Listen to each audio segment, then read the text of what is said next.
So ಭವ್ಯಗಿಂತ ಮೋಸವಾಗಿ ಆಡಿದ್ರ Dhanaraju. So ಭವ್ಯ ಎಲ್ಲೂ ಎಂಟರ್ಟೈನ್ಮೆಂಟಲ್ಲಿ super ಆಗಿದ್ದಾರಾ ಅಥವಾ ಆಟದಲ್ಲಿ ಸೂಪರ್ ಆಗಿದ್ದಾರಾ, ಓವರ್ ಆಲ್ ಸಖತ್ತಾಗಿದ್ದಾರಾ? ರಜತ್ ಅಂತ ಬಂದಾಗ ಆಟ, ನಿಯತ್ತು, ಆಮೇಲೆ ಪ್ರಾಮಾಣಿಕತೆ ಎಲ್ಲೂ ಇದು ಯಾರಿಗೆ ಫೇವರಿಸಮ್ ಇದರಲ್ಲೆಲ್ಲ ತುಂಬಾ ಫಾರ್ವರ್ಡ್ ಇದ್ದಾರಾ? ಮಂಜು ಅಂತ ಬಂದಾಗ ಸಿಕ್ಕಾಪಟ್ಟೆ ಓವರ್ ಆಲ್ ಎಕ್ಸಲೆಂಟ್ ಆಗಿದ್ದಾರಾ? ಸೊ ಈ 3 ಜನಕ್ಕೆ ಕಂಪೇರ್ ಮಾಡಿದ್ರೆ ಧನರಾಜ್ ಅವರು ತುಂಬ ಕೀಳ್ಮಟ್ಟದಲ್ಲಿ ಕೆಳಮಟ್ಟದಲ್ಲಿ ಇವರ ಗೇಮ್ ಇತ್ತ ಬಿಗ್ ಬಾಸ್ ಮನೇಲಿ ಅನ್ನೋದು ದೊಡ್ಡ ಕ್ವೆಶನ್ ಆಗಿದೆ. ಸೊ ನಿಮ್ಗೆ ಹೇಗೆ ಅನಿಸುತ್ತೆ? ರಿಯಲ್ ಆಗಿ ಇವರು ಇಷ್ಟು ಜನ ಕಂಪೇರ್ ಮಾಡಿದ್ರೆ ಅಷ್ಟೊಂದು ಡಮ್ಮಿ ಆಗಿತ್ತ ಇವ್ರ ಆಟ? ಇವರೆಲ್ಲ ಮೋಸ ಮಾಡ್ಕೊಂಡು ಆಟ ಆಡ್ಕೊಂಬಂದ್ರ? ನಿಯತ್ತಾಗಿರ್ಲಿಲ್ವಾ ಇವ್ರ ಆಟ? ಚೆನ್ನಾಗಿರ್ಲಿಲ್ವಾ? ಈ ಏನು ರೀಸನ್ ಆಚೆ ಬರಲಿಕ್ಕೆ? ವೋಟಿಂಗ್ಸ್ ಇರಲಿಲ್ವಾ? ಇವರ ಫ್ಯಾಮಿಲಿ ವೀಕ್ ಬಂದಾಗ ಆಲ್ಮೋಸ್ಟ್ 1.5-2 ಮಿಲಿಯನ್ಸ್ವರೆಗೂ ಹೋಗಿತ್ತು ಪ್ರೋಮೋ ವ್ಯೂಸೇನೆ. ಸೊ ಹಾಗಿದ್ರೆ ಓಟ್ಸ್ ಇಲ್ವಾ ಅಥವಾ ಆಟ ಚೆನ್ನಾಗಾಡ್ಲಿಲ್ವಾ, ನಿಯತ್ತಾಗಿರ್ಲಿಲ್ವಾ? ಏನು ರೀಸನ್ ಇವ್ರು ನಾಮಿನೇಟ್ ಆಗಿದ್ದು ಅಂತ ನಮಗೂ ಯಕ್ಷ ಪ್ರಶ್ನೆ. ಇದನ್ನು ನೋಡ್ಕೋಬೇಕಾ? ಹಾಗಿದ್ರೆ ಫುಲ್ ವಿಡಿಯೋ ನೋಡಿ. Hello guys, welcome back to my channel. So ನೋಡಿದ್ರಲ್ವಾ ಇವತ್ತಿನ ಡಬಲ್ ಎಲಿಮಿನೇಷನ್ ಸಂಡೇ ವೀಕೆಂಡ್ ಎಪಿಸೋಡ್ನ ಎಲಿಮಿನೇಟ್ ಆಗಿರೋರು ಬಂದು ಧನರಾಜ್ ಆಚಾರ್ ಅವರು. ಸೊ ರಿಯಲಿ ಅವರು ಈ ಒಂದು ನಾಮಿನೇಷನ್ ಅಥವಾ ಎಲಿಮಿನೇಷನಲ್ಲಿ ಡಿಸರ್ವ್ ಆಗಿದ್ರ ಅನ್ನೋದೇ ಒಂದು ದೊಡ್ಡ ಯಕ್ಷ ಪ್ರಶ್ನೆ ಥರ ಕಾಡ್ತಾ ಇದೆ. ಸೊ ನಿಮಗೇನು ಅನಿಸುತ್ತೆ? ರಿಯಲ್ ಆಗಿ ಅವ್ರು ಎಲಿಮಿನೇಟ್ ಆಗಿದ್ದು ಒಳ್ಳೇದನ್ನಿಸ್ತಾ ಅಥವಾ ಹೋಗ್ಬಾರ್ದಿತ್ತಾ? ಹೇಗೆ ಅನ್ನಿಸ್ತಾ ಇದೆ ಅನ್ನೋದನ್ನು ಕಮೆಂಟ್ ಮಾಡಿ ತಿಳಿಸಿ. ಬಟ್ ಇಲ್ಲಿ ಏನು ಅಂತ ಹೇಳಿದ್ರೆ ಸುಮಾರು ಕ್ವೆಶನ್ಸ್ಗಳು ರೈಸ್ ಆಗ್ತವೆ. ಒಂದು ಈ ವ್ಯಕ್ತಿ ಧನರಾಜ್ ಅಂತ ಬಂದಾಗ ಸ್ಟಾರ್ಟಿಂಗ್ ಡೆಫಿನೆಟ್ಲಿ ಆ ಮನೆಗೆ ಹೊಂದ್ಕೊಳ್ಳೋದಾಗಿರ್ಬೋದು ಅಥವಾ 2 ವಾರ ಏನು ಯಾರೇ ಒಂದು ಕಂಟೆಸ್ಟೆಂಟ್ ಆದ್ರೂ ಆ ಒಂದು ಆಟ ಅಂತ ಬಂದಾಗ, ನಿರ್ಧಾರ ಅಂತ ಬಂದಾಗ ಪ್ರತಿಯೊಂದರಲ್ಲೂ ಸ್ಟಾರ್ಟಿಂಗ್ ಟ್ರಬಲ್ ಅನ್ನೋದು ಇದ್ದೇ ಇರುತ್ತೆ. ಸೊ ಈ ವ್ಯಕ್ತಿಯಲ್ಲೂ ಕೂಡ ಸ್ಟಾರ್ಟಿಂಗ್ 1 ವಾರ 2 ವಾರ ಕಷ್ಟಪಟ್ಟಿದ್ದಾರೆ. ಅದಾದಮೇಲೆ ನಿರ್ಧಾರಗಳು ತಗೊಳ್ಳೋದ್ರಲ್ಲಿ ಎಡವಿದ್ದಾರೆ, ಮತ್ತು ಒಪಿನಿಯನ್ಸ್ನ ಕೊಡೋದ್ರಲ್ಲೂ ಕೂಡ ಅಂದರೆ ಎಡವಿದ್ದಾರೆ. ಸೊ ತುಂಬಾ ಸ್ಟಾರ್ಟಿಂಗಲ್ಲಿ ಸ್ವಲ್ಪ ಕಷ್ಟ ಬಿದ್ದಿದ್ದಾರೆ. ಅದಾದಮೇಲೆ ಹನುಮಂತ್ ಅವರು ಯಾವಾಗ ಒಂದು 5ನೇ ವಾರ 4ನೇ ವಾರಕ್ಕೆ ಬಿಗ್ ಬಾಸ್ ಮನೆಗೆ ಬಂದರು, ಸೊ ಆವಾಗಿಂದ ಒಂದು ಹೊಸ ಫ್ರೆಂಡ್ಶಿಪ್ ಬೆಳ್ಕೊತಾ ಹೋಗುತ್ತೆ. ಅದು ಒಂಥರ moral support, mental support, physical support ಅಂತ ಬಂದಾಗ ಹನುಮಂತ್ ಅವರು ಪ್ರತಿ ಸಾರಿ ಅವ್ರ ಜೊತೆಗೆ ನಿಂತಿರ್ತಾರೆ. ಸೊ ಅವ್ರಿಗೆ ಒಂದು ಒಳ್ಳೆ ರೀತಿಯಲ್ಲಿ ಸಪೋರ್ಟ್ ಮಾಡ್ಕೊಂಡು ಹೋಗ್ತಾ ಇರ್ತಾರೆ. ಸೊ ಹಾಗಾಗಿ ಎಲ್ಲೋ ಒಂದು ಕಡೆ ಒಂದು ಪ್ರೋಗ್ರೆಸ್ ಅಂತ ನೋಡಿದ್ರೆ, ಸೊ ಹನುಮಂತ್ ಅವರು ತುಂಬಾ ಅವ್ರಿಗೆ ಬ್ಯಾಕ್ ಬೋನ್ ಆಗಿ very strong backbone support ಥರ ನಿಂತಿರ್ತಾರೆ. So whole journey, big boss journey ಅಂತ ಬಂದಾಗ, ಸೊ ಅದಾದಮೇಲೆ ಅವರು ಸ್ವಂತ ನಿರ್ಧಾರ ಕೊಡೋದಾಗಲಿ, ಒಳ್ಳೆ ಇನಿಷಿಯೇಟಿವ್ ತೊಗೊಂಡು ಆಡೋದಾಗಲಿ, ಪ್ರತಿಯೊಂದರಲ್ಲೂ ತುಂಬಾ ಚೆನ್ನಾಗಿ ಅವರ ಒಂದು ಕೊಡುಗೆನ ಕೊಡ್ತಾ ಹೋಗ್ತಾರೆ ಈ ಬಿಗ್ ಬಾಸ್ ಮನೆಗೆ. ಒಂದು ಎಲ್ಲರ ಜೊತೆ ಮಿಂಗಲ್ ಆಗಿರ್ಬೋದು, ಮನೆ ಅಂತ ಬಂದಾಗ ತೊಡಸ್ಕೊಳ್ಳೋದ್ರಾಗ ಆಗಿರ್ಬೋದು, ವ್ಯಕ್ತಿತ್ವದ ಸ್ಥಿರತೆ ಅಂತ ಬಂದಾಗ ಅವರ ವ್ಯಕ್ತಿತ್ವದಲ್ಲಿ ಆಲ್ಮೋಸ್ಟ್ ಸಿಮಿಲಾರಿಟಿ ಸೇಮ್, ಸ್ಟಾರ್ಟಿಂಗಿಂದ ಎಂಡಿಂಗ್ವರೆಗೂ ಸೇಮ್ ಇದೆ. ಅದೇನು ಲಾಸ್ಟಲ್ಲಿ ಒಂದು ಫಿನಾಲೆ ಗೇಮ್ ಇರುತ್ತಲ್ವ, ಸೊ ಗೊತ್ತಿದ್ದಾಯಿತೋ ಗೊತ್ತಿಲ್ದಿರೋ ಆಯಿತು ಅದು ಗೊತ್ತಿಲ್ಲ, ಬಟ್ ಅಲ್ಲಿ ಮಿರರಲ್ಲಿ ಕಂಡಿದ್ದನ್ನು ಅವರು ಮಿಸ್ಯೂಸ್ ಮಾಡಿಕೊಂಡ್ರು. ಸೊ ಹಾಗಾಗಿ ಅವ್ರಿಗೆ ಅದೊಂದು ಎಡವಟ್ಟಾಯಿತೇ ಹೊರತು ಅದು ಬೇಕಂತ ಮಾಡಿದ್ದಲ್ಲ ಅವರು. ಸೊ ಅದೊಂದು ಬೈ ಮಿಸ್ಟೇಕಾಗಿ ಆಕ್ಸಿಡೆಂಟಾಗಿ ಅವರ ಆ ಒಂದು ಟಾಸ್ಕಲ್ಲಿ ಆಯಿತು ಅಂತ ನಾನು ಕನ್ಸಿಡರ್ ಮಾಡ್ತೀನಿ.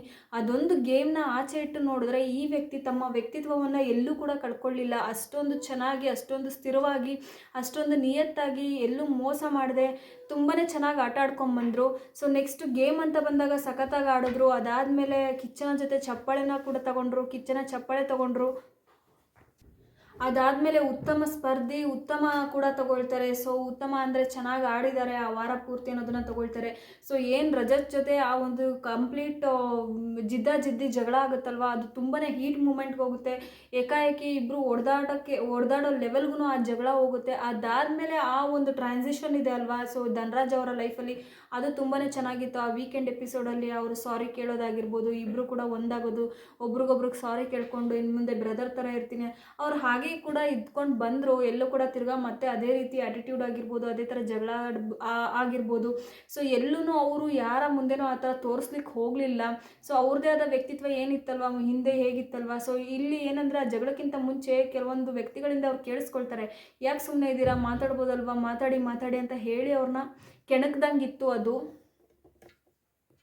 ಇಲ್ಲ ಅಂದಿದ್ರೆ ನನ್ನ ಪ್ರಕಾರ ಅವರು ಅಷ್ಟೊಂದು ರೇಗಾಡಿ ಜಗಳ ಆಡ್ತಿದ್ರು ಅಂತ ನನಗನ್ಸಲ್ಲ. ಸೊ ಅಲ್ಲೆಲ್ಲೋ ಒಂದು ಕಡೆ ಅವರು ಯಾವುದೋ ಒಂದು ಇನ್ಫ್ಲೂಯೆನ್ಸ್ಗೆ ಒಳಗಾಗಿ ಆ ಥರ ನಡ್ಕೊಂಡ್ರು ಅಂತ ಅನಿಸುತ್ತೆ. ಅದಾದಮೇಲೆ ಇಬ್ಬರ ಮಧ್ಯೆ, ರಜತ್ ಅವ್ರ ಮಧ್ಯೆ ಇವ್ರ ಮಧ್ಯೆ ಒಳ್ಳೆಯೇ ಫ್ರೆಂಡ್ಶಿಪ್ ಸಖತ್ತಾಗಿ ಮೇಂಟೈನ್ ಹಾಕ್ಕೊಂಡು ಹೋಗ್ತಾ ಇತ್ತು.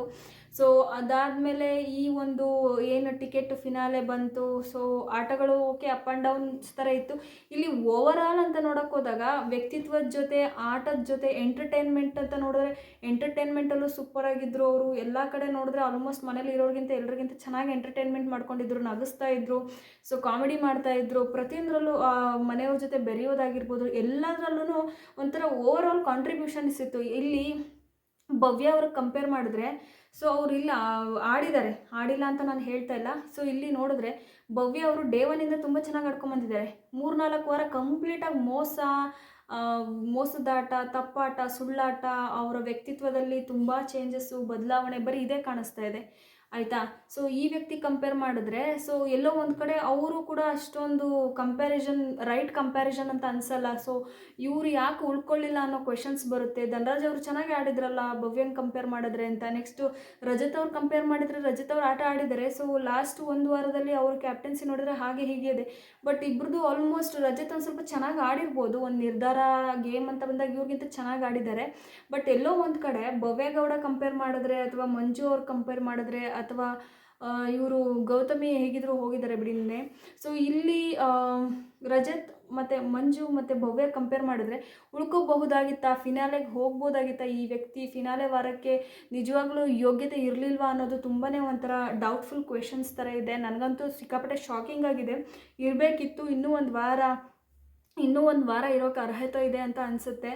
ಸೊ ನಿಮ್ಗೆ ಹೇಗೆ ಅನ್ನಿಸ್ತು, ಈ ವ್ಯಕ್ತಿ ಹೋಗಿದ್ದು ನಿಮಗೆ ಖುಷಿ ಆಯಿತಾ, ಬೇಜಾರಾಯಿತಾ ಅನ್ನೋದನ್ನು ಕಮೆಂಟ್ ಮಾಡಿ ತಿಳಿಸಿ. ನನಗಂತೂ ಬೇಜಾರಾಯಿತು, ಇರಬೇಕಾಗಿತ್ತು.